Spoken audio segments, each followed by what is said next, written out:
The desert heat hit like a physical weight at 5:30 a.m. Vera Lennox opened her eyes in the cramped trailer that passed for staff housing at Ravenwood Training Complex, Nevada. The air conditioning had died sometime during the night. Again.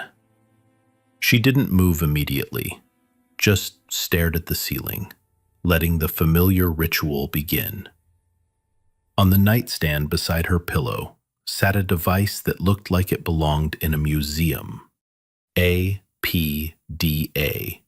4 ballistic computer, military issue from the late 90s. The screen was cracked in 3 places, spiderwebbing across the display like frozen lightning. But it still worked. It had to work. Vera reached for it with the reverence some people reserved for prayer books. Her thumb traced the scratches on the casing, deep gouges from years of field use. One particular mark ran along the right edge, a scar from when the device had stopped a piece of shrapnel in Kandahar.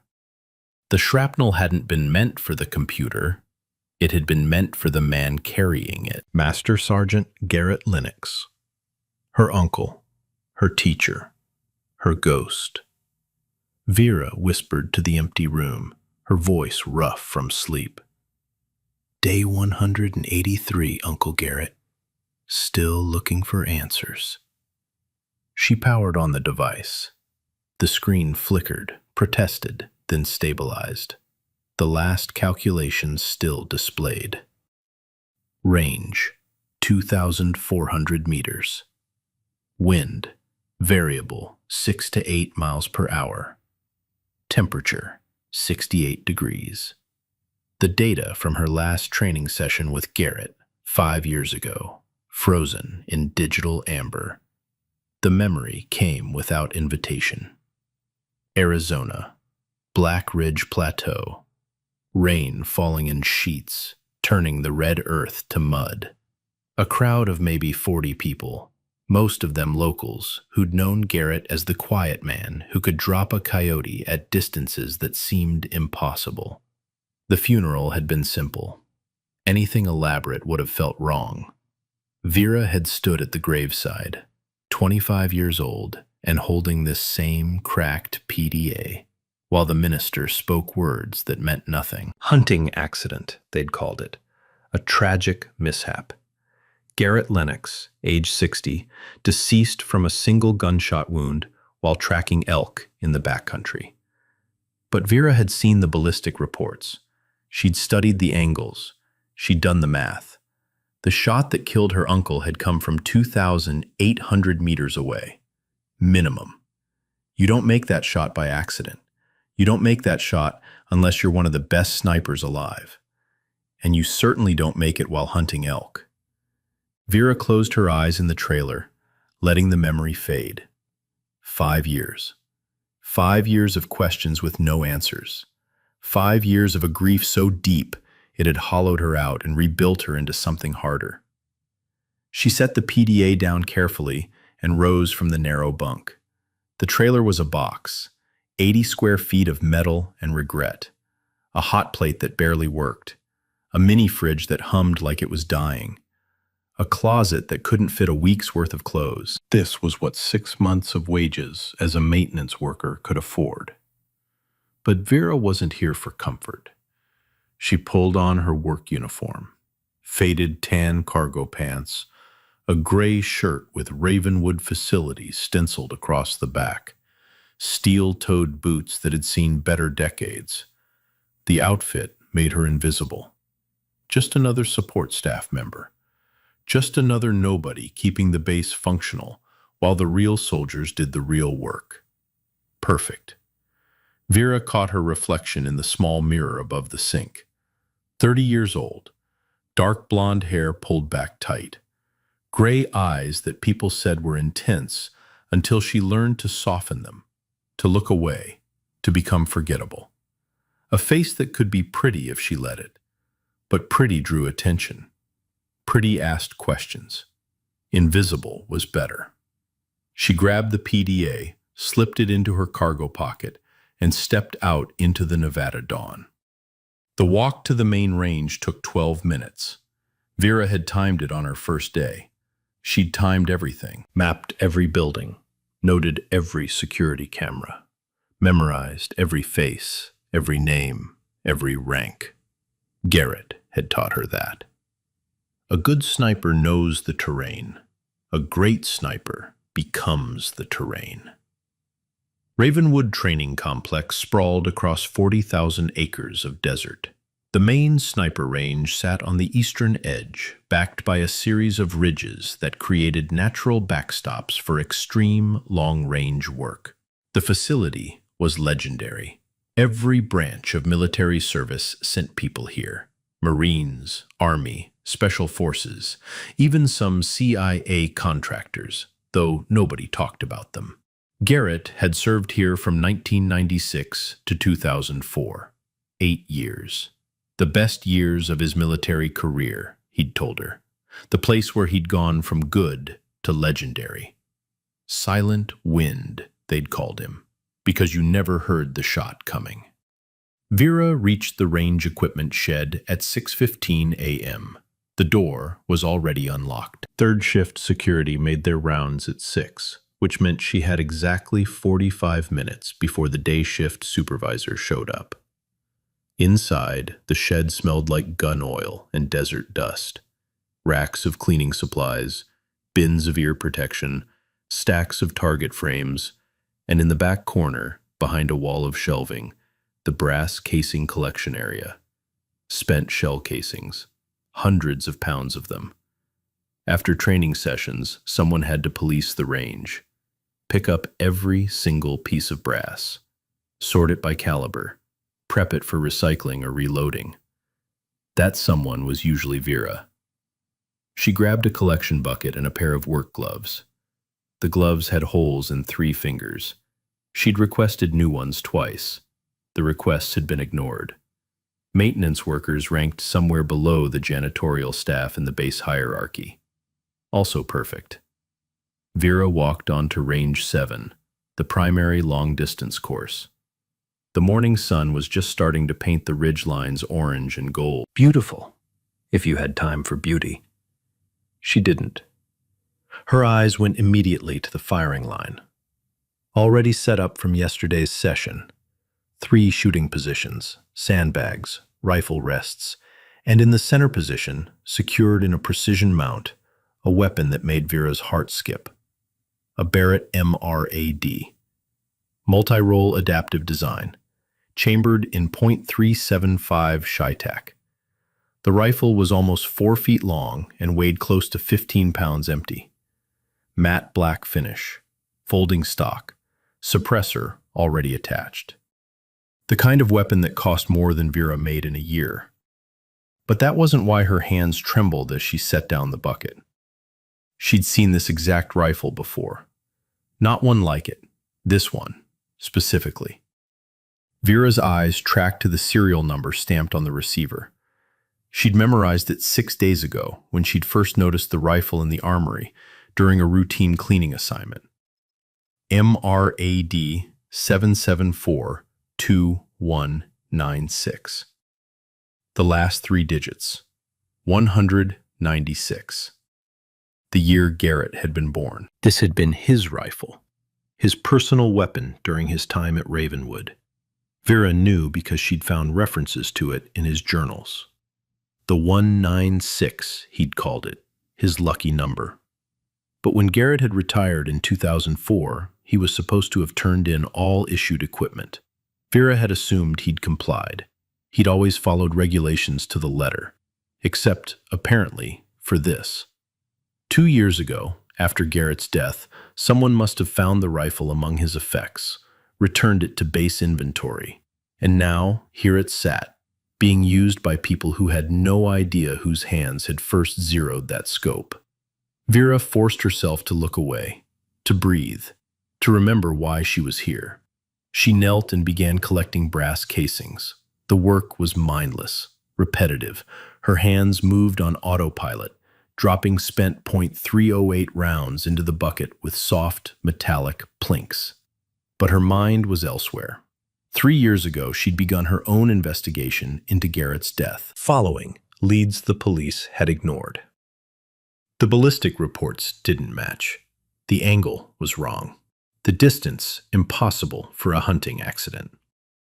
She'd found a name, Marcus Webb, former Army sniper, dishonorably discharged. The kind of man who sold his skills to the highest bidder. She'd traced his movements, found he'd been in Arizona the week Garrett died, found witnesses who'd seen a man matching his description scouting the backcountry. But no proof, no evidence that would hold up in court. So she'd done the only thing she could. She'd come to Ravenwood, where Garrett's rifle was, where the answers might be, where she could establish herself as someone worth protecting when the truth finally came out. 6 months. She'd been at Ravenwood for 6 months, watching, listening, learning the patterns. The sniper training unit ran exercises 4 days a week. Different instructors, different students, but one constant. Master Sergeant Holden Thorne. Vera had studied him the way Garrett had taught her to study wind, patiently, from every angle.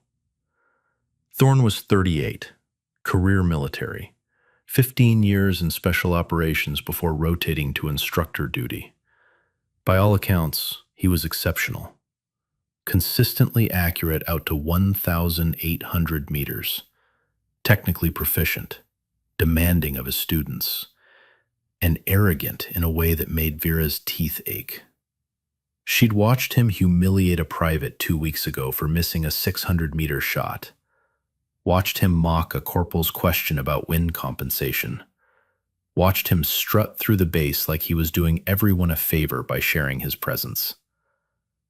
The thought made Vera smile despite herself. Behind her, voices approached. She recognized them before she saw the speakers. Thorne's unit arriving for the morning session. Vera kept her head down, kept collecting brass, became part of the scenery. "Gentlemen," Thorne's voice carried across the range like he was projecting to an audience. "Today, we're going to discuss something most of you will never actually do in combat, but that separates the competent from the legendary." Footsteps. 5, maybe 6 soldiers. Vera didn't look up. "Extreme long-range precision shooting," Thorne continued. "We're talking 1,500 meters and beyond. At that distance, you're not just shooting a rifle. You're conducting a symphony of variables. Ballistics, meteorology, physics. Even the rotation of the Earth comes into play." Vera's hands paused on a spent casing. She knew this lecture.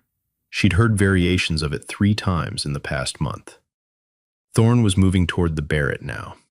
She heard him pick it up, the slight grunt of effort. 15 pounds wasn't heavy, but it wasn't light either. "This," Thorne said, and Vera could hear the reverence in his voice, "is a Barrett MRAD, chambered in .375 Shytac. This is not just a rifle. This is a surgical instrument. At 1,500 meters, it doesn't just hit a target. It erases it." One of the students, a young voice. "What's the effective range, Sergeant?" "Depends on your definition of effective," Thorne replied.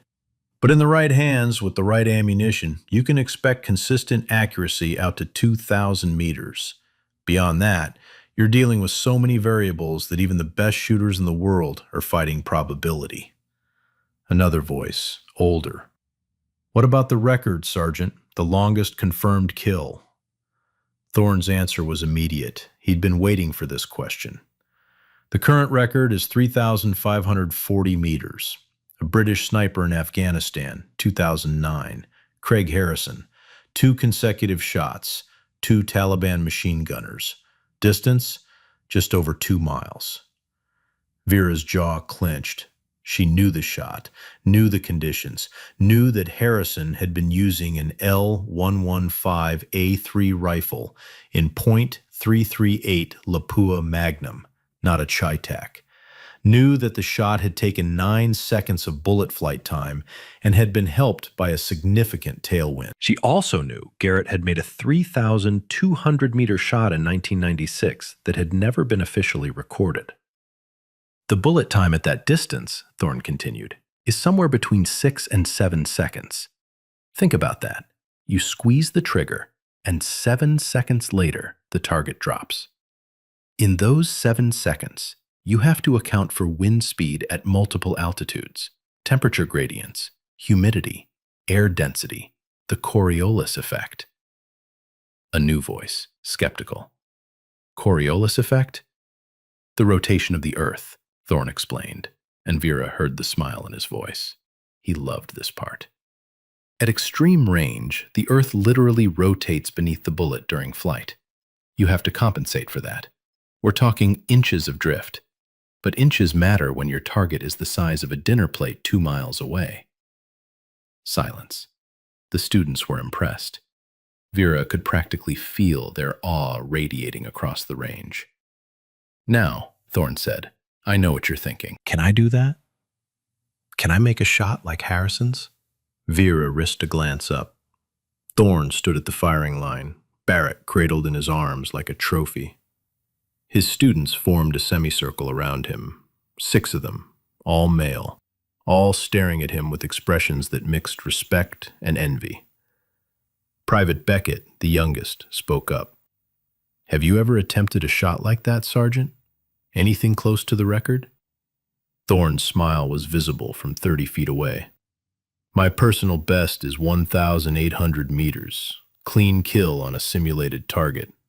Beyond 2,000 meters? I've trained for it, studied it. But honestly, beyond that range, you're dealing more with luck than skill. Don't let anyone tell you different. The mathematics become so complex, the variables so numerous, that even with perfect preparation, you're basically praying to the ballistics gods. He set the Barrett back on its mount with exaggerated care. That's what separates a good sniper from a great one, Thorne concluded. Knowing the limits. Respecting the physics. Understanding that confidence is good, but overconfidence will get you killed. Or worse, embarrass you in front of your unit. The students chuckled. Comfortable laughter. The kind that comes from being on the inside of the joke. Vera returned to her brass collection. Her bucket was half full. She had maybe another 20 minutes of work here before she could move to the next range. All right, Thorne said, let's run some drills. I want each of you at 800 meters. Demonstrate proper wind reading. Beckett, you're first. The unit moved to their positions. Vera continued working. Just another maintenance worker. Just another invisible cog in the machine. But as she picked up a particularly large .50 caliber casing, she caught Thorne looking at her. Just a glance. Quick. Dismissive. Then he looked again. Longer this time. Vera's pulse quickened. Had she done something? Drawn attention somehow? You there, Thorne called out. Lennox, isn't it? Vera straightened slowly, bucket in hand. Yes, Sergeant. You're here every morning when we train. It wasn't a question, but Vera answered anyway. Yes, Sergeant. Brass collection is part of my duties. Thorne walked toward her. His students paused their preparations, sensing a shift in the session's energy. I've noticed you, Thorne said, stopping about 10 feet away. Noticed you watching, listening. You pay pretty close attention for someone who's just picking up trash. The word trash hung in the air, intentional, cutting. Vera kept her expression neutral. I find the training interesting, Sergeant. Interesting, Thorne repeated, and there was amusement in his voice now. Tell me something, Lennox. You ever fire a weapon? Beyond basic training, I mean. If you even had basic training. Behind him, one of the students snickered.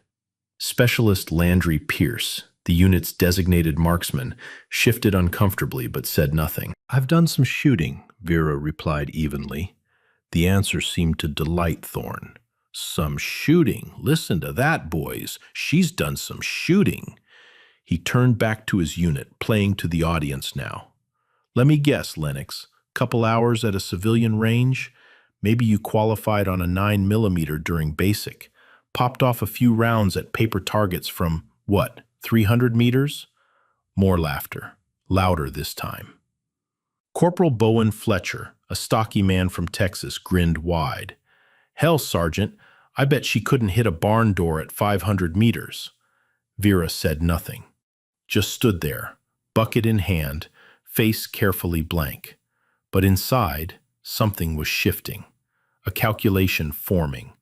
The moment she'd been waiting 6 months for was crystallizing around her like ice. Thorne stepped closer.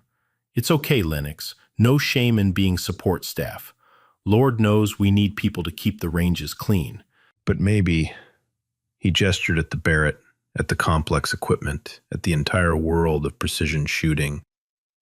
Maybe don't try to play in the deep end when you're still learning to swim, yeah? Pierce spoke up then, his voice quiet. Sergeant, she's just doing her job. Leave her alone. Thorne shot him a look. Specialist Pierce, I'm conducting a teaching moment here. Our civilian staff should understand what real precision shooting entails, what it requires. He turned back to Vera. It requires years of training, natural talent, iron nerves, the ability to make calculations under pressure that would make most people's heads spin. Vera met his eyes, held his gaze. I understand, Sergeant. Do you? Thorne's smile widened. Tell you what, I'm feeling generous this morning. Educational opportunity. He walked to the Barrett, ran his hand along the stock. I'll set a target at 1,000 meters. Child's play for a trained sniper, but challenging for a civilian. You get one shot with my rifle. Just one. Hit anywhere on the steel plate, and I'll personally put your name forward for sniper school. Hell, I'll even write the recommendation myself. The range went quiet. Even the wind seemed to pause. Thorne continued, but when you miss, and you will miss, maybe you'll understand the difference between collecting our brass and actually being one of us. Maybe you'll appreciate just how hard what we do really is. Vera could feel every eye on her. The students, Thorne, even the landscape seemed to be watching. This was it. The opening she'd been engineering for 6 months. The moment when invisible became unavoidable. But she had to play it right. Push back too hard, and Thorne would sense something wrong. Accept too easily, and he'd know she'd been waiting for this. I appreciate the offer, Master Sergeant, Vera said carefully, but I have duties to finish. The brass needs to be sorted by... Don't be shy, Fletcher called out. It's just for fun. Fun, Vera repeated softly. Thorne's expression shifted. Something darker moved behind his eyes. This wasn't about teaching anymore. This was about humiliation, about putting someone in their place, about reminding everyone on this range that there was a hierarchy, and people like Vera Lennox existed at the very bottom of it. Actually, Thorne said, his voice taking on a theatrical quality, let's make this really interesting. He turned away from the 1,000-meter range. His eyes scanned the desert, moving across the familiar territory until they fixed on something in the distance. Forget 1,000 meters, Thorne announced. That's too easy. Not a real test. He walked to the spotting scope, already set up on a tripod at the firing line, adjusted the focus, scanned the horizon. There, he said finally, Iron Veil Ridge. Vera knew Iron Veil Ridge. Everyone who worked at Ravenwood knew it. The far edge of the complex, the absolute maximum distance for the range. The ridge where they tested experimental ammunition and where visiting dignitaries came to watch impossible shots attempted by the world's best marksmen. Thorne laser-ranged the target. The device beeped, calculated, displayed. 3,950 meters, he read aloud, just shy of 4,000. 2.5 miles, give or take. Complete silence. Even Fletcher had stopped smiling. Specialist Pierce stepped forward. Sergeant, that's extreme long-range competition territory. That's not— I know exactly what it is, Specialist, Thorne cut him off. And I know Ms. Lennox here isn't going to get anywhere close. That's the point. He looked at Vera, and his smile was razor sharp. If you hit that target, that 24-inch orange circle on Iron Vale Ridge that's currently 2.5 miles away, I'll eat every word I've ever said about support staff. I'll write you a commendation myself. I'll personally campaign to get you into advanced sniper training. He paused for effect. But you won't hit it. You won't come within 50 meters. And when that happens, maybe you'll finally understand the difference between people who dream about being snipers and people who actually are. Vera's mind was racing. This was better than she'd hoped. 1,000 meters would have been good, impressive even. But 4,000 meters? That was legendary territory. That was the kind of shot that ended careers or launched them. That was the kind of shot Garrett had trained her to make. She set down the bucket of brass casings. The metal clinked against the concrete firing pad, loud in the stillness. What rifle would I be using? Vera asked. The question seemed to catch Thorne off guard. He'd expected refusal. Expected her to back down, to make excuses, to scurry away with her tail between her legs. What? He said. The rifle, Vera repeated calmly. What would I be shooting? Thorne recovered quickly. My Barrett MRAD, the .375 Chi-Tac. He gestured at the weapon on its mount. Though I'll tell you right now, even that's underpowered for 4,000 meters. Ideally, you'd want a .50 BMG for that distance. But this is what we've got, and it's more than adequate to prove my point. Vera walked toward the rifle, not quickly, not eagerly, just steady, measured steps. The students parted to let her through. She stopped in front of the Barrett, Garrett's rifle, the 196. Up close, she could see the wear patterns on the stock, the slight discoloration on the trigger guard where thousands of gloved fingers had gripped it, a tiny scratch near the serial number that looked like it might have been made by a wedding ring dragged across metal. Garrett had worn a wedding ring until Vera's aunt died, 20 years of marriage. He'd kept wearing it for 3 years after, unable to let go. That scratch could have been from his ring. What's the ballistic coefficient of your ammunition? Vera asked. The range went dead silent. It was the kind of question no amateur would ask. The kind of detail that separated people who'd shot a rifle from people who understood rifles. Thorne's expression flickered, just for a second. The ballistic— what? The ballistic coefficient, Vera repeated, of your ammunition. I need to know what I'm working with. Thorne's jaw tightened. It's a .670 BC, 300-grain Sierra Match King. Why? And the muzzle velocity? Now the students were exchanging glances. Fletcher's smirk had vanished entirely. Around 2,700 feet per second, Thorne said, and Vera could hear the edge in his voice. Though with this particular barrel, you're probably getting closer to 2,650. Okay, Vera nodded. Thank you. She turned away from the rifle, walked to the nearest wind flag, about 100 meters downrange. The fabric hung limp in the early morning air, barely moving. Vera bent down, pressed her finger to her tongue, then held it up, feeling for air movement. It was an old trick, primitive, the kind of thing hunters did. Behind her, Fletcher couldn't help himself. What is this? The Weather Channel? She thinks she's a meteorologist now? Vera ignored him. She was back in Arizona, back on Black Ridge with Garrett, learning to read the desert, learning to feel the invisible currents that would carry a bullet miles from where the barrel pointed. She pulled the PDA from her cargo pocket. The cracked screen flickered to life. Several students leaned forward to see what she was doing. The device looked ancient compared to their modern tablets and ballistic computers.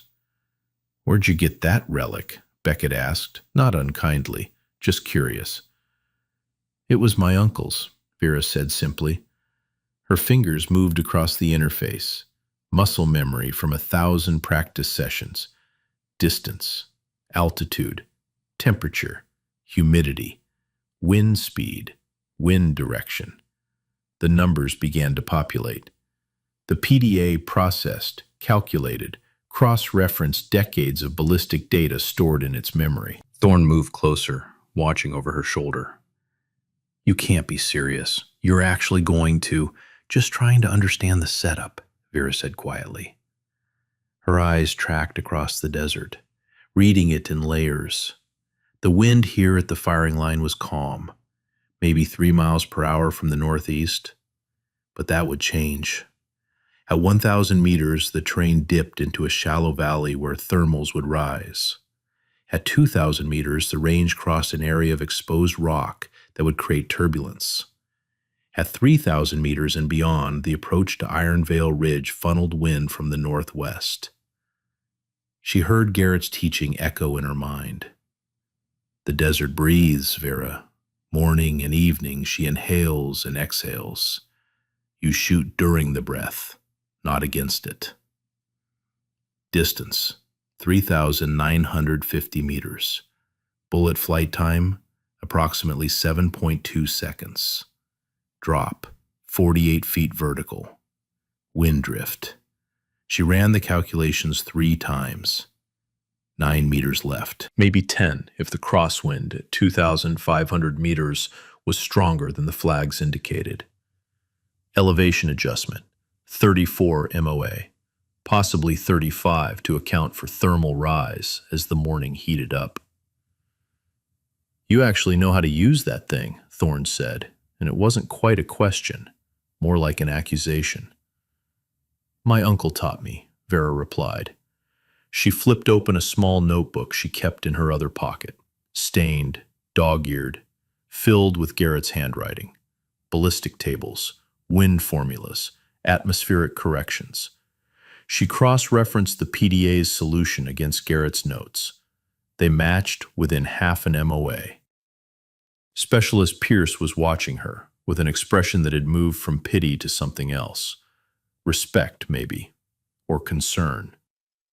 "She's running proper extreme long-range procedures," he muttered to Beckett. "Look at her. She's cross-checking everything." Vera approached the Barrett again. This time she moved past it to check the spotting scope. Thorne had already lasered the target, but she needed to see it for herself. She put her eye to the scope, adjusted the focus. Iron Veil Ridge leapt into view, the orange circle painted on stone. At this distance, through the heat shimmer that was already building despite the early hour, it looked like a coin dropped on the horizon. Tiny, impossibly far. The kind of target that existed more as a concept than a reality.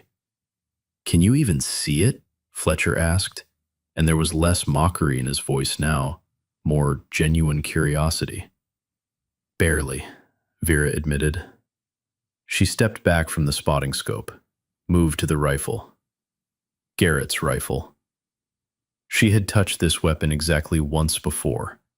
6 days ago, during a late-night cleaning shift when she'd been alone in the armory.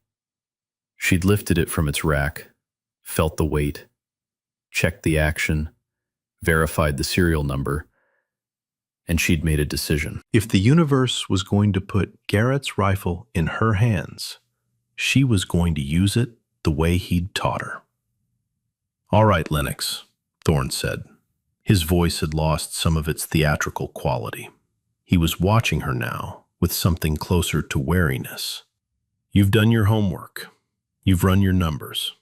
But running numbers and making the shot are two very different things." "I understand," Vera said. "Do you?" "Because at 4,000 meters, there's no margin for error.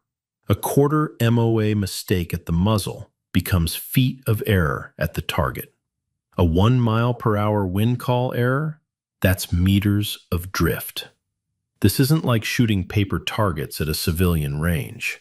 This is mathematics," Vera finished for him.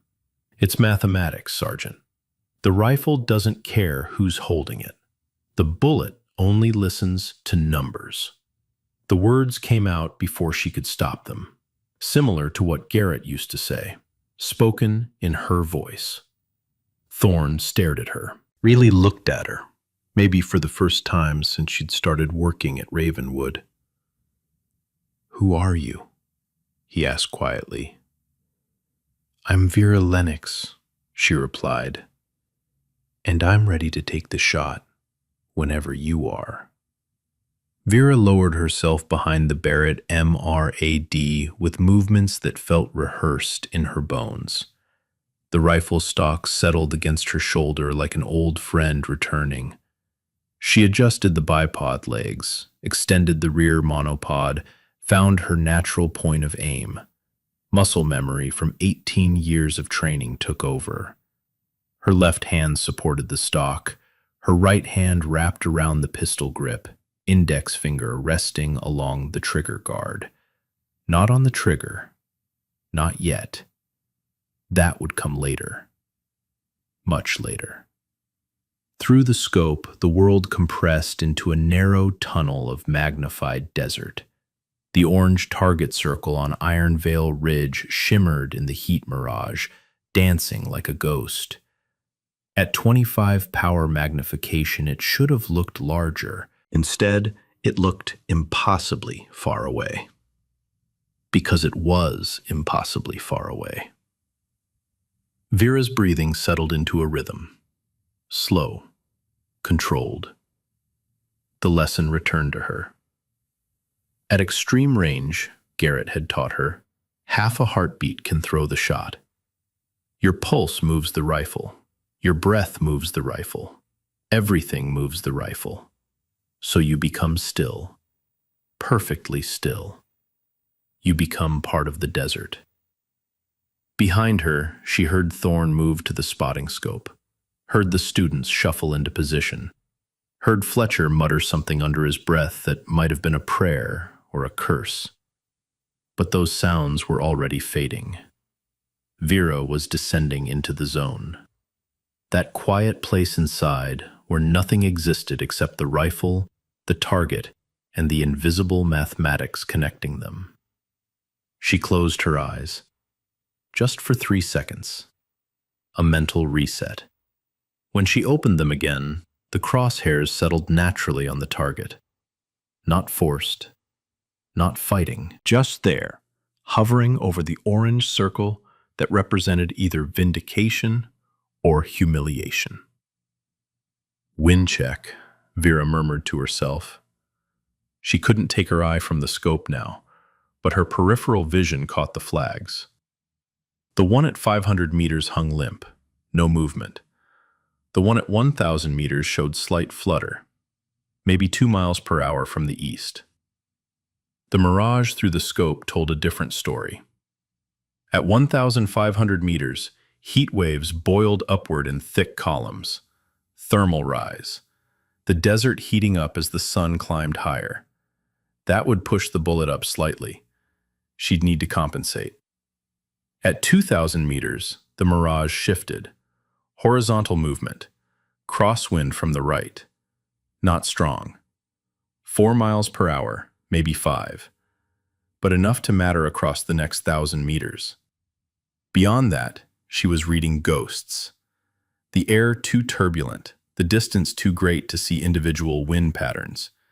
She'd have to trust her calculations, trust the math, trust Garrett's training. You waiting for something specific? Thorne's voice cut through her concentration.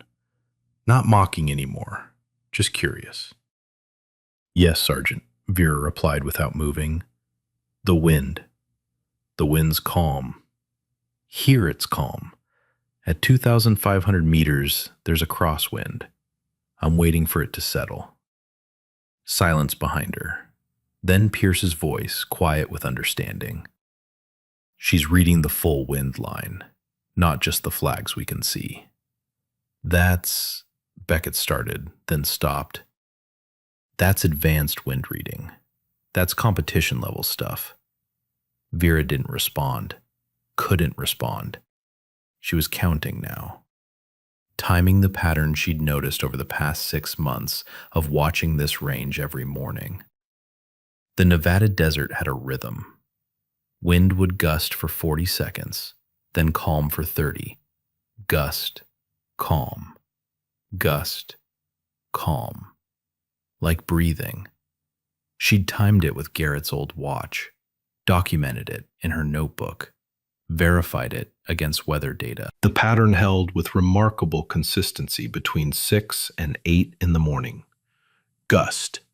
The flag at 1,000 meters snapped taut. Vera waited. Calm. The flag drooped. 43 seconds later, gust.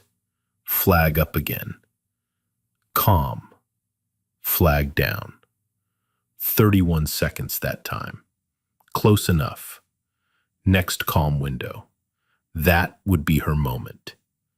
The seconds crawled by. Vera's world had compressed to almost nothing now. Just the reticle. Just the breathing. Just the waiting. In her mind, Garrett's final training session played on repeat. Black Ridge, 5 years ago. The last time they'd shot together before his death. You're ready, he'd told her. Better than I ever was at your age. Better than most shooters twice your age. I'm not military, she'd replied. I'll never get the chance to prove it. Garrett had smiled, sad and knowing. The right moment will come, Vera.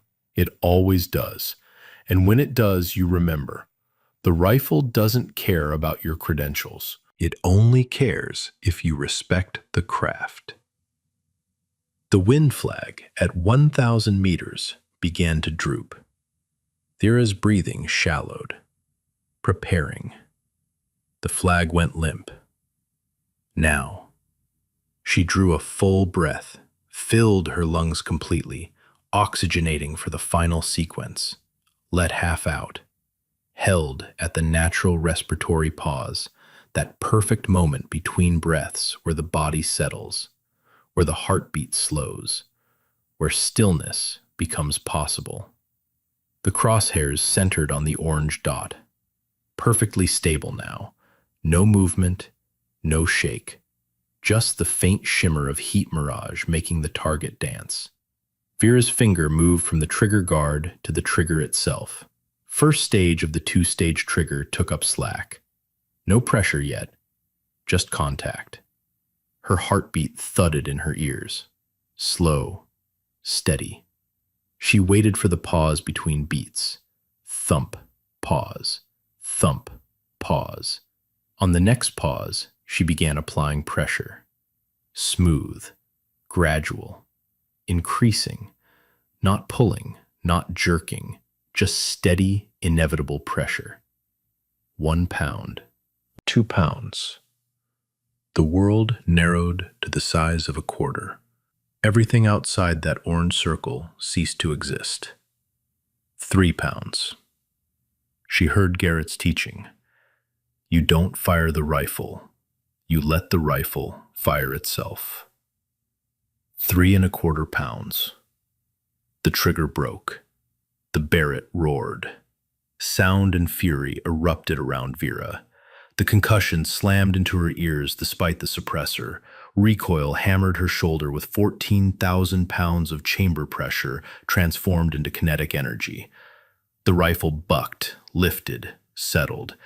Dust exploded from the firing line. A cloud of Nevada desert kicked up by muzzle blast, obscuring everything for half a second. But Vera stayed in the scope, rode the recoil, let the rifle settle back onto target. She watched the bullet trace leave the barrel, a faint silver line in the air, the supersonic projectile creating a visible pressure wave that lasted maybe a tenth of a second before vanishing. Then nothing but waiting. 7.2 seconds of waiting. But in Vera's mind, time moved differently. 3 years of investigation compressed into this moment. She'd been tracking Marcus Webb privately, following leads the police ignored. The ballistic reports didn't match. The angle was wrong. The distance impossible for a hunting accident. She'd found witnesses who'd seen a man matching his description scouting the backcountry, but no proof, no evidence that would hold up in court. So she'd done the only thing she could. She'd come to Ravenwood, where Garrett's rifle was, where the answers might be, where she could establish herself as someone worth protecting when the truth finally came out. This shot wasn't just about proving her skill. It was about proving that Garrett's death hadn't been in vain, that his legacy would continue, that the man who killed him would face justice, not through her hands, not through revenge, but through the system, through the weight of evidence that someone with power would build, through the law. This shot was proof she belonged here, proof she deserved to stay, proof that when the evidence finally came together, she would be here, established, protected, ready. The 300-grain Sierra Match King left the muzzle at 2,650 feet per second, 1,200 miles per hour, supersonic by a factor of 2. But physics didn't care about speed. Gravity began pulling the instant the bullet cleared the barrel. 32 feet per second squared. Relentless. Inevitable. The bullet started dropping immediately, carving a parabolic arc through the air. At the same time, air resistance fought back. Drag force proportional to velocity squared. The bullet slowed. Not much, but enough. 500 meters. Still supersonic, still climbing relative to the line of sight. The upward angle Vera had built into her scope adjustment meant the bullet rose above the bore line, peaked, then began its descent. 1,000 meters. Starting to drop now. Real drop. Fighting gravity with every foot of forward travel. 1,500 meters. The thermal column Vera had anticipated. Rising air created lift. Microscopic, but real. The bullet drifted up a fraction, maybe 6 inches. 2,000 meters. The crosswind section. Air moving left to right at 5 miles per hour. The bullet, now traveling at roughly 1,800 feet per second, spent exactly 1.1 seconds crossing this zone. In that time, the air mass pushed it left. 9 inches, maybe 10. 2,500 meters. Halfway through the flight. The bullet had slowed to 1,600 feet per second. Still supersonic, but barely. The transonic region approaching, where things got unpredictable. 3,000 meters. Through the transonic barrier. The bullet dropped below the speed of sound. Shockwaves collapsed. Stability decreased. This was where shots fell apart, where precision became probability. But the Sierra Match King was designed for this. Boat-tail design, high ballistic coefficient. It stayed stable, kept flying true. 3,500 meters. Final approach. The bullet had slowed to subsonic speeds, maybe 900 feet per second, arcing downward now in a steep descent. Everything depended on the calculations, on the mathematics, on 18 years of training compressed into numbers punched into a cracked PDA screen. 3,950 meters. Impact. Vera couldn't see it through the scope. The distance was too great, the mirage too thick. But she heard it. A faint crack rolled back across the desert, delayed by distance. The sound of lead meeting stone at 600 feet per second. The sound of physics proving itself. She stayed in the scope, didn't move, waiting for confirmation. Behind her, complete silence. No one breathing, no one speaking. Just the wind and the ringing in everyone's ears from the muzzle blast. Then Thorne's voice, barely a whisper. "What the?" Vera slowly lifted her head from the scope. Her shoulder ached from the recoil. Her heart hammered against her ribs, but her face remained calm, neutral. She stood, stepped back from the rifle, turned to face the unit. Every single person stared at her like she'd just performed magic. Thorne had his eye pressed to the spotting scope. His hands gripped the tripod so hard his knuckles had gone white. "No," he muttered. "No way. That's not." He adjusted the focus, blinked, looked again. Pierce moved to the secondary spotting scope, put his eye to it, went completely still. "Holy hell," Pierce breathed. Fletcher pushed forward. "What? Did she hit? Did she actually—" "Dead center," Pierce said. His voice carried across the range like a pronouncement from above. She hit dead center. The silence that followed felt like the desert itself had stopped breathing. Thorne lifted his head from the scope. His face had drained of color. Shock, disbelief, and something else. Something that might have been fear. "That's," he started. Stopped. Started again. "That's a 3,950-meter shot with a rifle you've never fired before, in shifting wind conditions. That's impossible," Fletcher finished. "No," Vera said quietly. "Just mathematics and patience."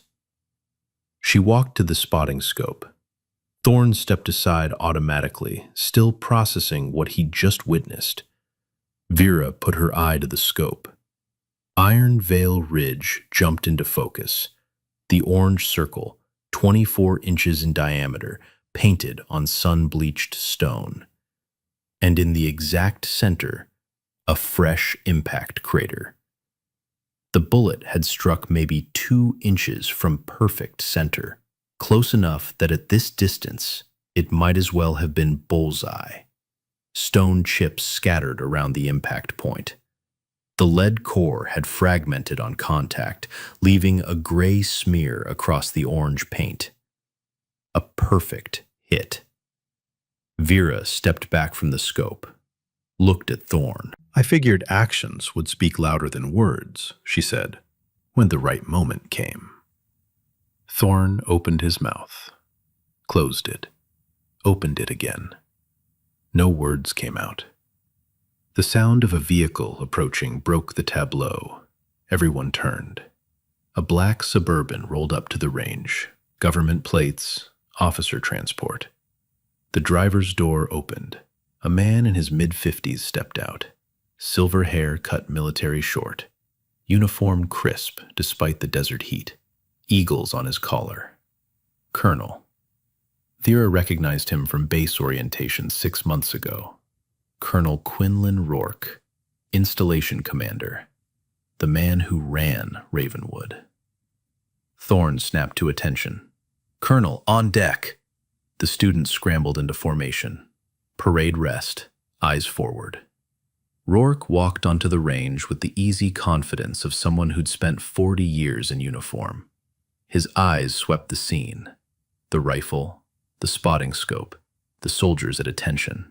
Vera standing off to the side in her maintenance uniform. Master Sergeant Thorne, Rourke said. His voice carried the gravel of a career spent shouting orders.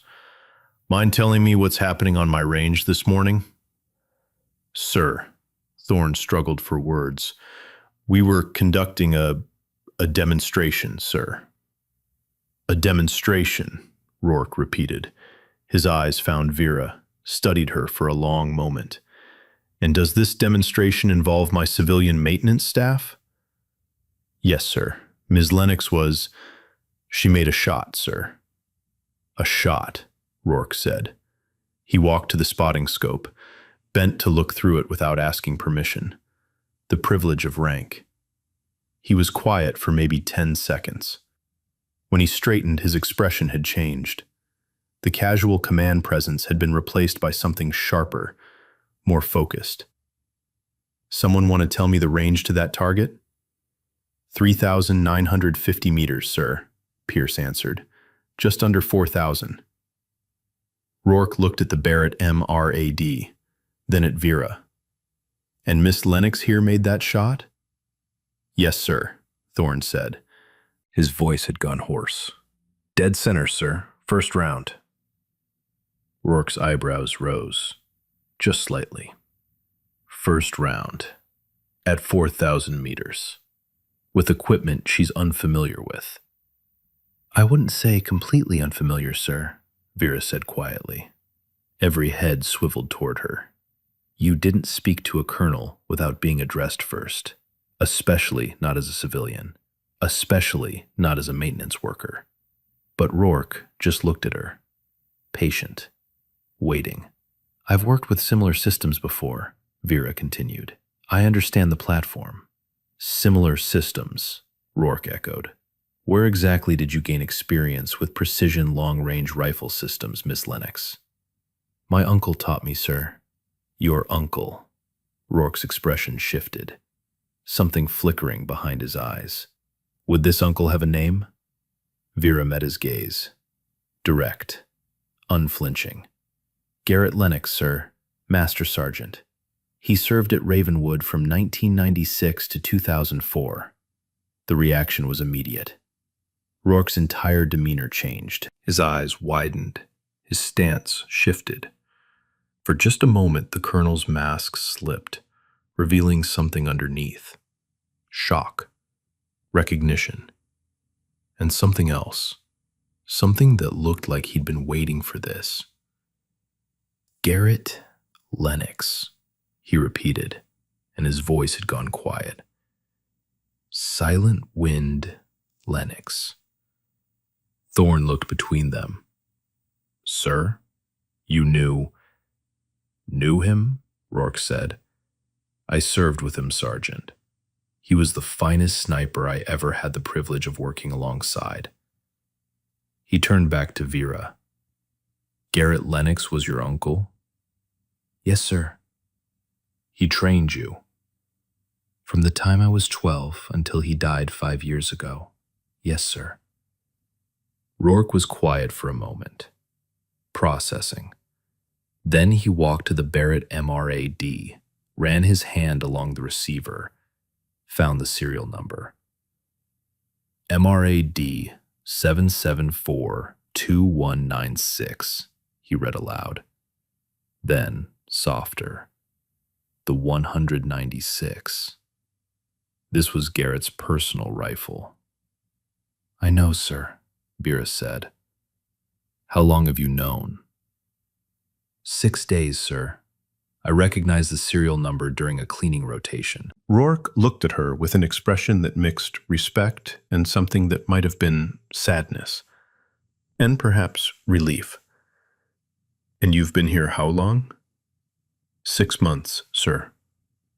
6 months working maintenance, watching, waiting. It wasn't a question. You came here looking for something. Yes, sir. Looking for what? Vera hesitated. This was the moment, the choice. Keep pretending or tell the truth. She chose truth. Answers, sir, about how my uncle died, and about why this rifle came back to Ravenwood when he was supposed to have turned in all equipment when he retired. Rourke nodded slowly. Those are fair questions. Questions I think we need to discuss. But not here. Not now. He turned to Thorne. Sergeant, I'm going to need you to file a report on what just happened here. Complete documentation, target distance, conditions, results, everything. Yes, sir. And Sergeant, that report goes directly to me. Classified. No one else sees it until I say otherwise. Understood? Understood, sir. Rourke looked at Vera again. Miss Lennox, I'd like you to come to my office this afternoon, 1400 hours. We have things to discuss. About Garrett, about that rifle, and about what happens next. Yes, sir. Until then, you're relieved of maintenance duties for the day. Go get some rest. You just made one hell of a shot. You've earned it. He started to walk back to his vehicle, then paused, turned back. One more thing, Miss Lennox. That shot you just made, 3,950 meters, first round, cold bore. That's farther than anything in our official training records. Farther than anything Garrett ever logged. He smiled, just slightly. He'd be proud of you. Then he was gone. The Suburban pulled away, leaving a dust trail across the desert. The range stayed silent for maybe 30 seconds after Rourke left. Then Thorne walked to Vera. Slowly, like approaching something dangerous. He stopped 3 feet away, removed his cover, held it at his side. Miss Lennox, he said. His voice had lost most of its edge, but pride still flickered in his eyes. This wasn't easy for him, admitting he'd been wrong, admitting she'd been right. I owe you an apology. Several apologies. It's fine, Sergeant, Vera started. No, Thorne cut her off. It's not fine. We're supposed to be professionals. Professionals recognize talent, no matter where it hides, no matter what uniform it wears. He paused. Or doesn't wear. He looked at the rifle, then back at Vera. I've been shooting for 15 years, trained with some of the best in the world, and I've never seen anything like what you just did. That wasn't luck. That wasn't accident. That was... He struggled for the word. That was artistry. Vera didn't know what to say to that, so she just nodded. Pierce stepped forward, extended his hand. Ma'am, I apologize for not speaking up sooner. When Thorne and Fletcher were... Vera shook his hand.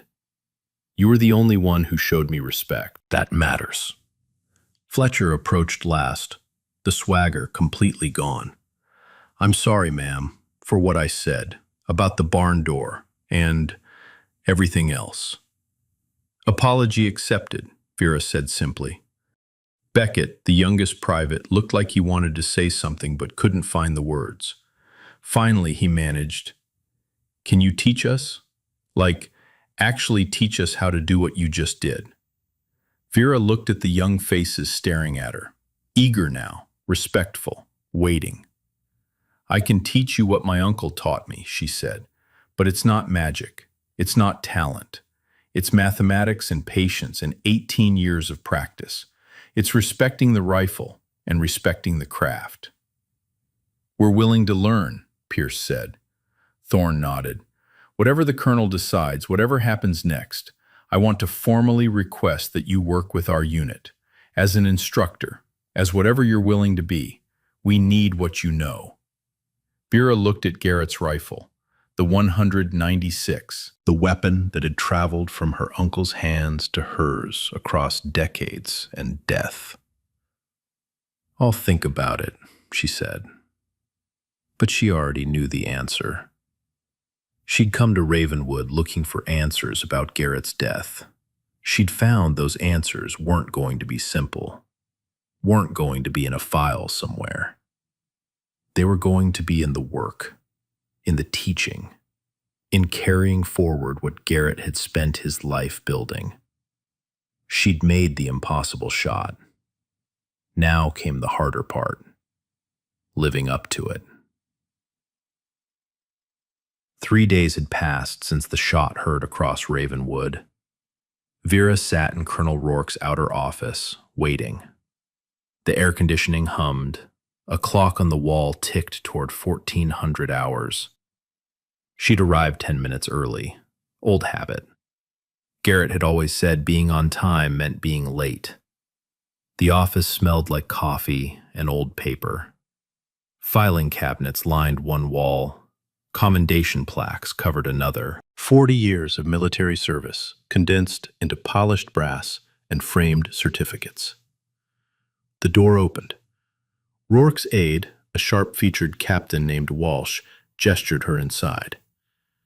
"Miss Lennox, the colonel will see you now." Rourke's office was larger than Vera expected.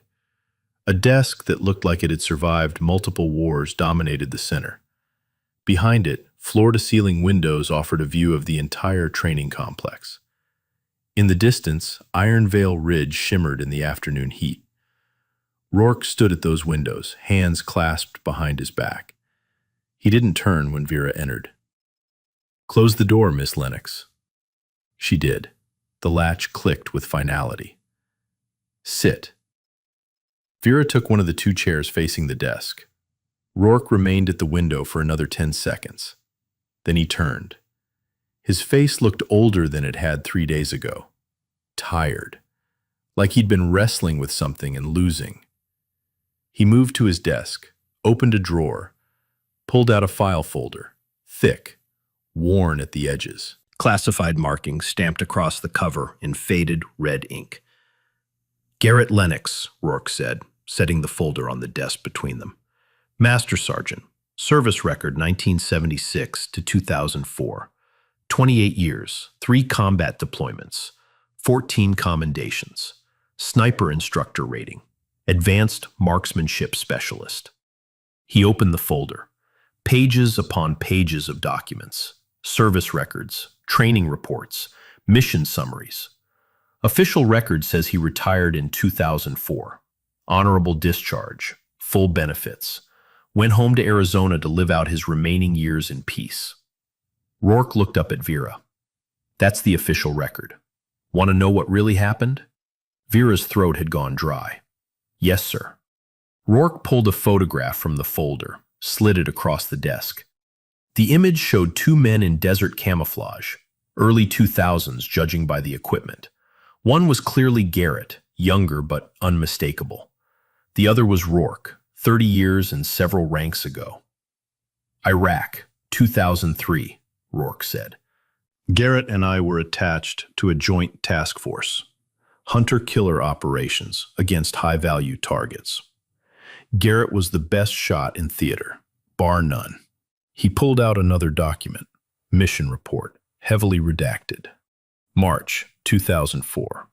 Garrett made a 3,200-meter shot that eliminated a target our entire intelligence apparatus had been hunting for 8 months. Perfect conditions, perfect execution, perfect result." Rourke's expression darkened. What wasn't perfect was the aftermath.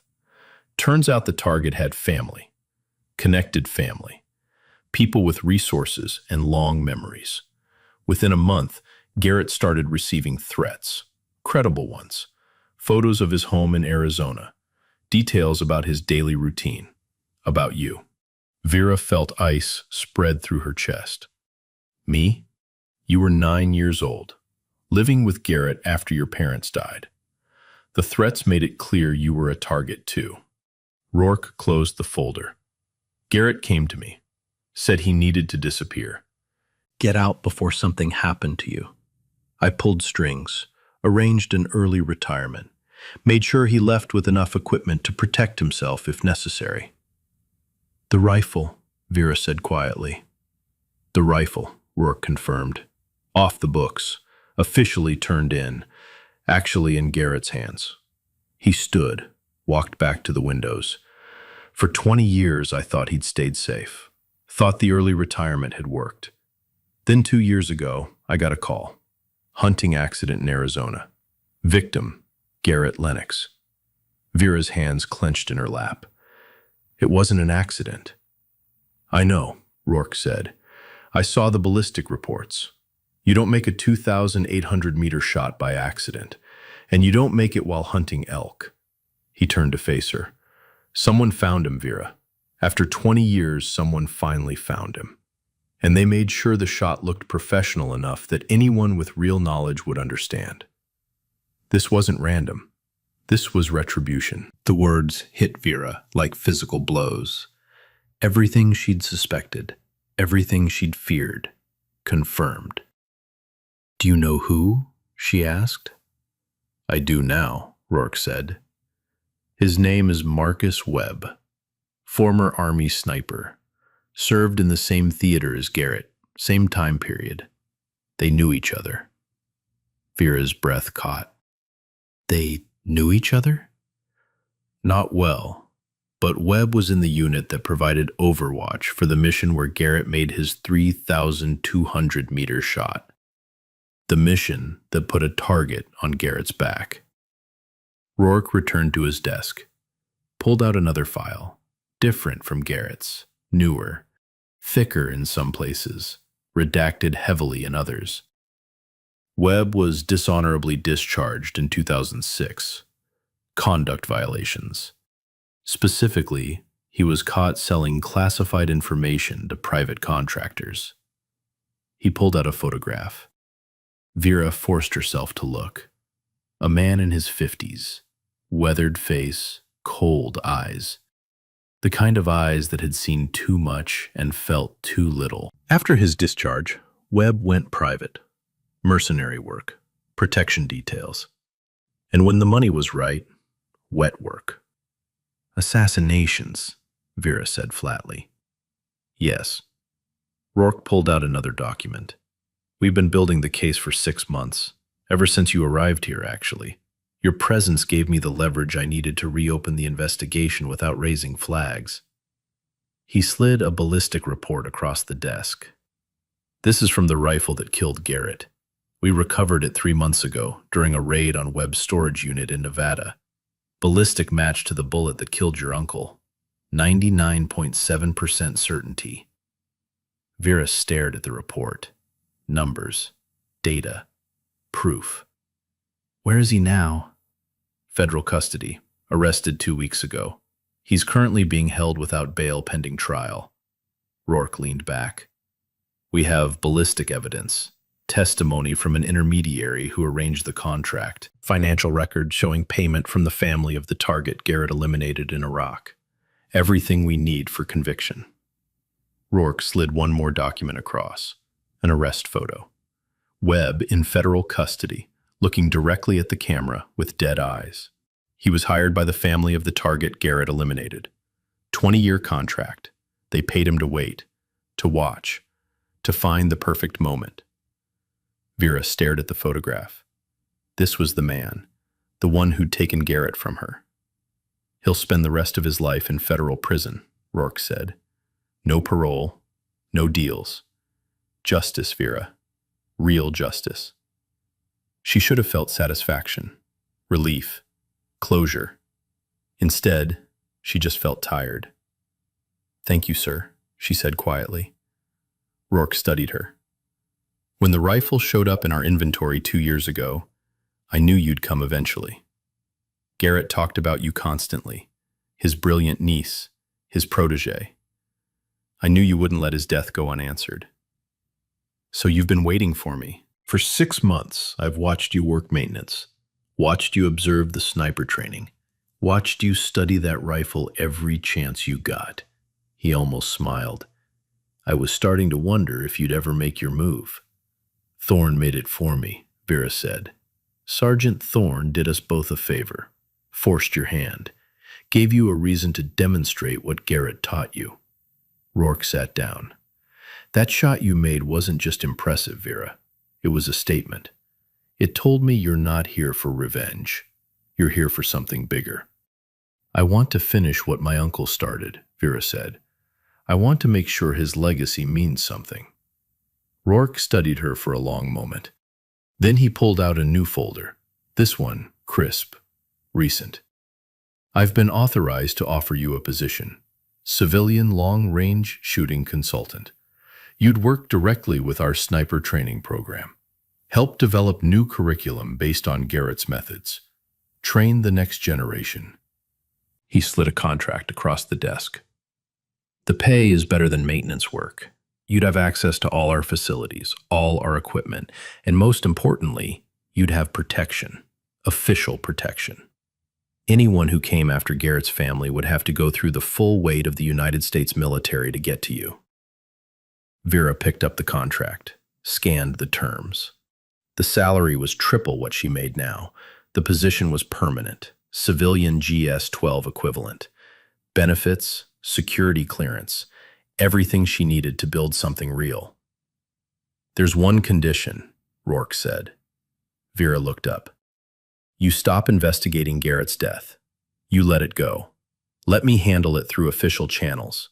You focus on the teaching, on the legacy, on making sure what happened to Garrett actually means something beyond revenge. The office went quiet. Outside, Vera could hear the distant crack of rifle fire from the training ranges. If I sign this, Vera said slowly, I'm agreeing to trust you, to believe you'll find whoever killed him. I already found him, Rourke said. The trial starts in 3 months. I want you to testify, your expertise, your analysis of the ballistics. That's what will seal the conviction. Vera looked at the contract again, at Garrett's file, at the photograph of her uncle and this colonel, decades ago, fighting someone else's war. She thought about the last conversation she'd had with Garrett, 5 years ago, the day before he died. I'm proud of you, Vera, he'd said. You've become everything I hoped you'd be. Better, even. I learned from the best, she'd replied. No, you became the best. And now you need to go prove it. Not to me, not to anyone else. To yourself. She'd asked him what he meant. He'd just smiled. You'll know when the moment comes. The moment had come. Vera picked up the pen on Rourke's desk. She signed the contract. 2 weeks later, Vera stood at the front of a classroom in Ravenwood's Advanced Marksmanship building. 12 students sat at desks, notebooks open, eyes forward.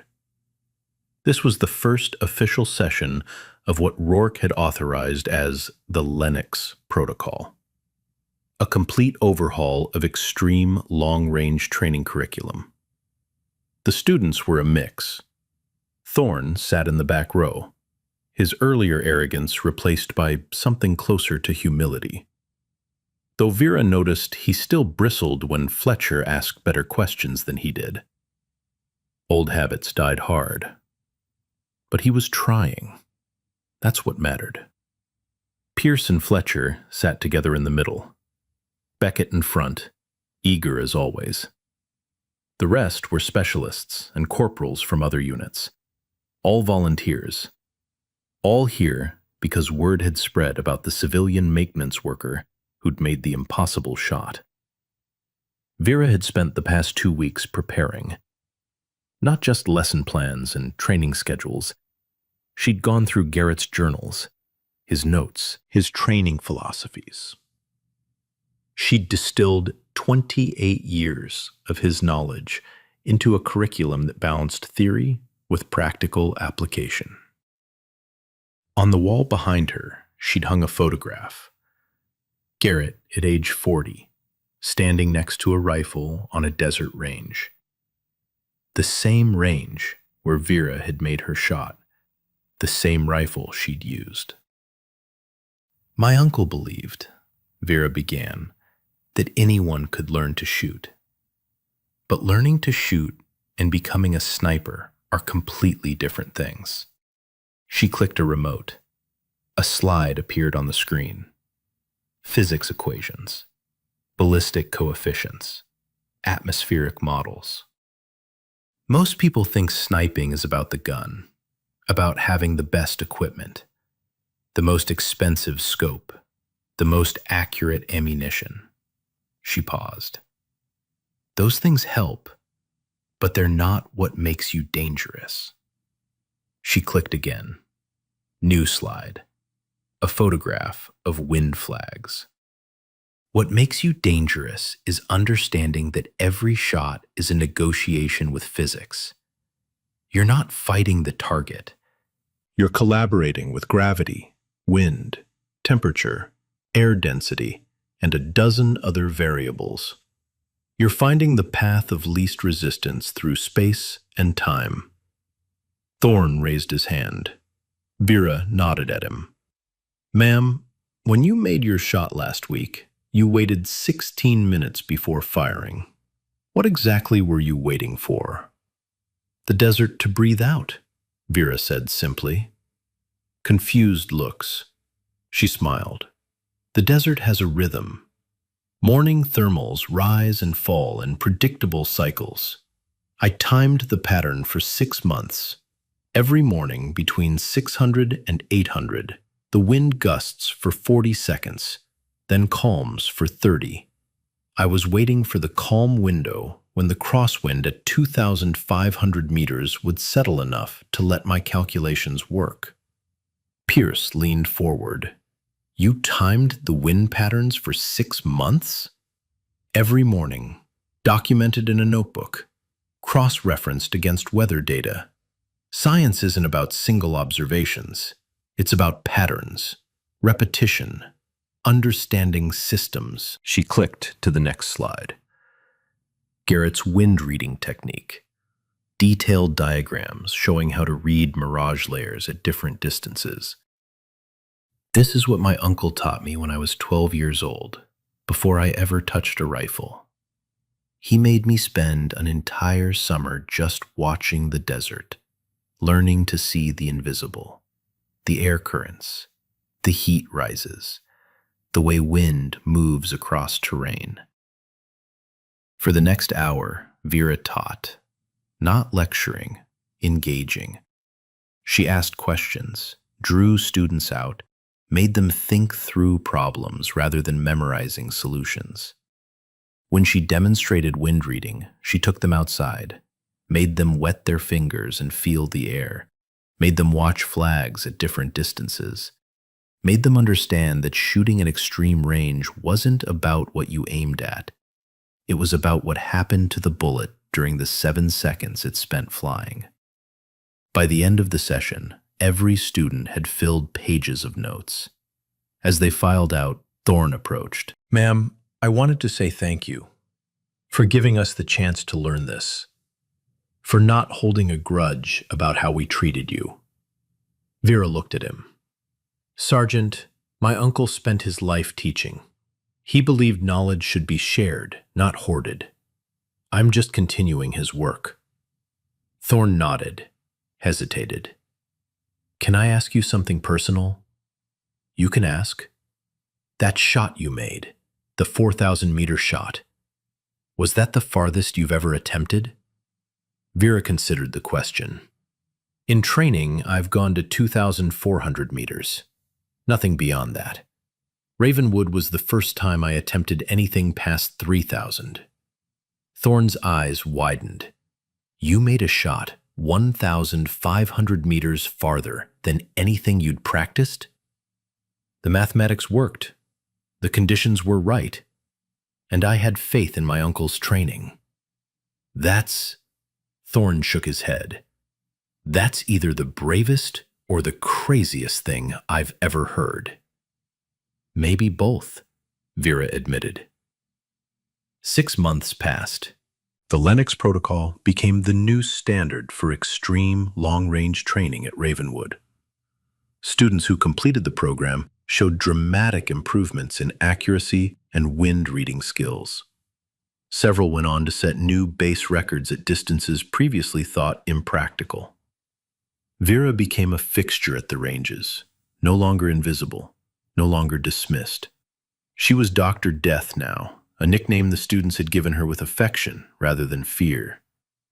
But she still lived in the same trailer, still drove the same beat-up truck, still wore her maintenance uniform when she wasn't teaching. Some things didn't need to change.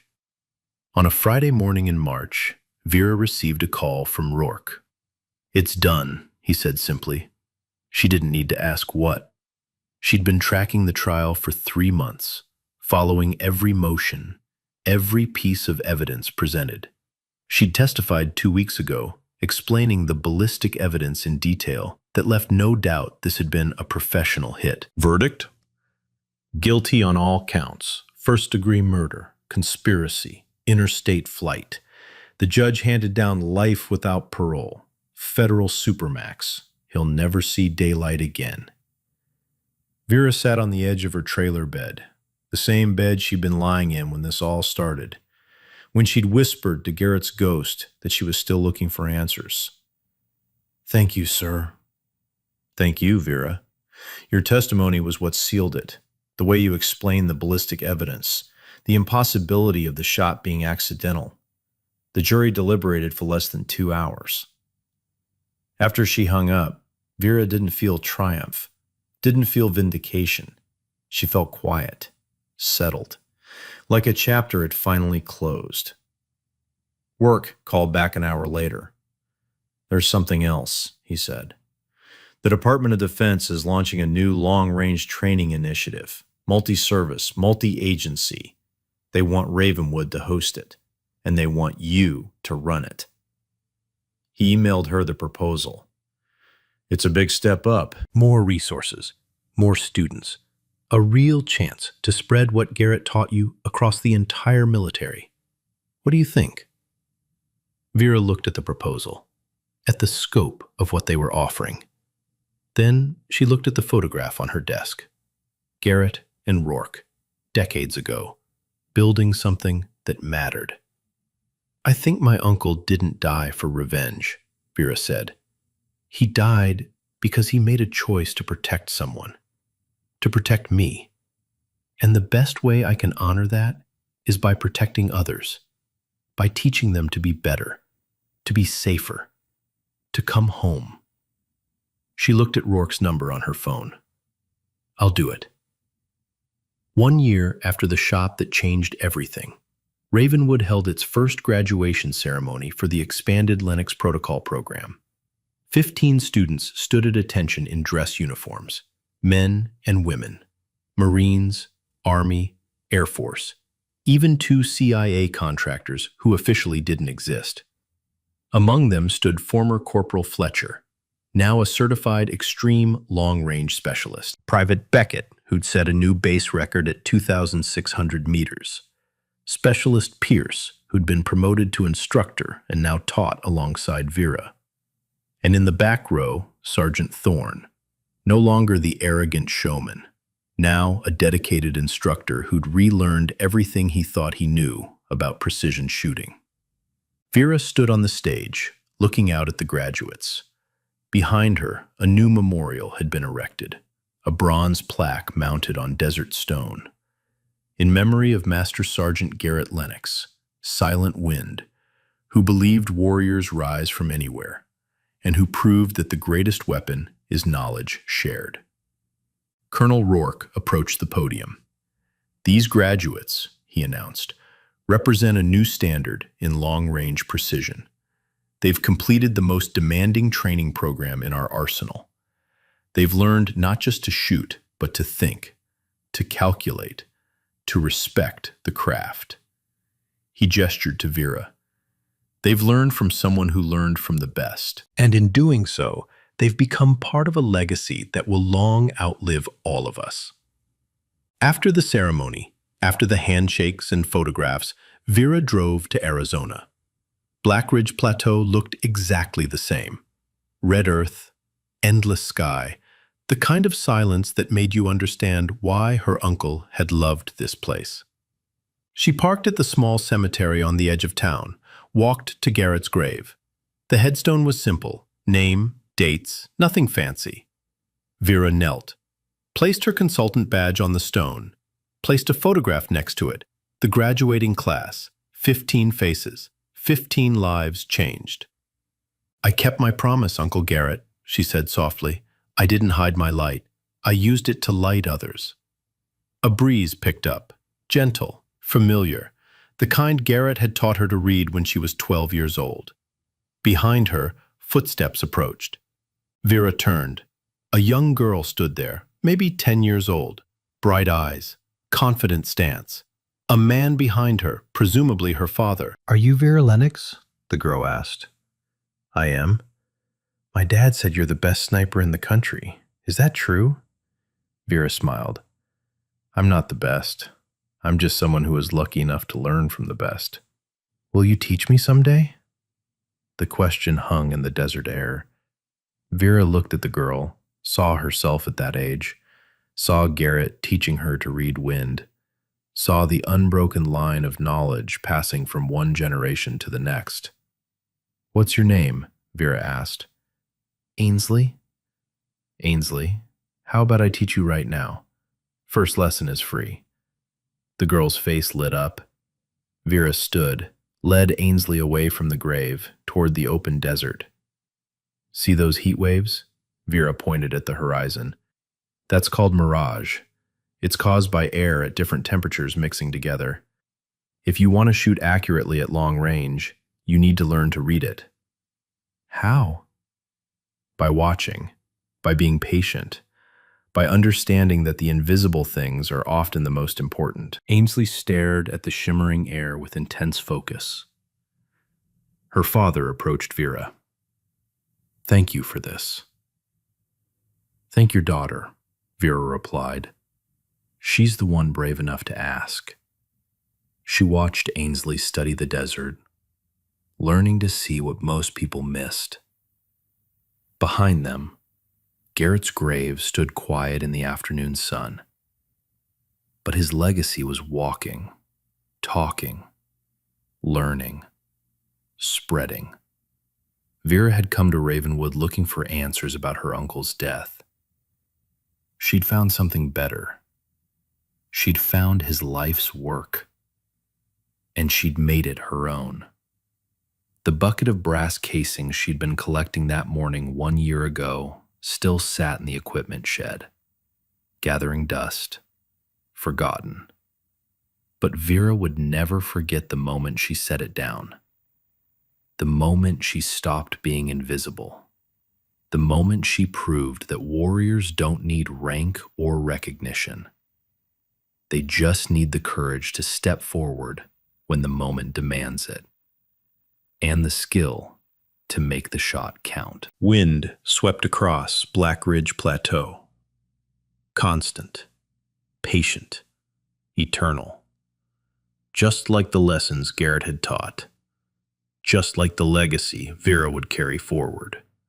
One student at a time, one impossible shot at a time. One hidden warrior revealed at a time. The story wasn't over. It was just beginning.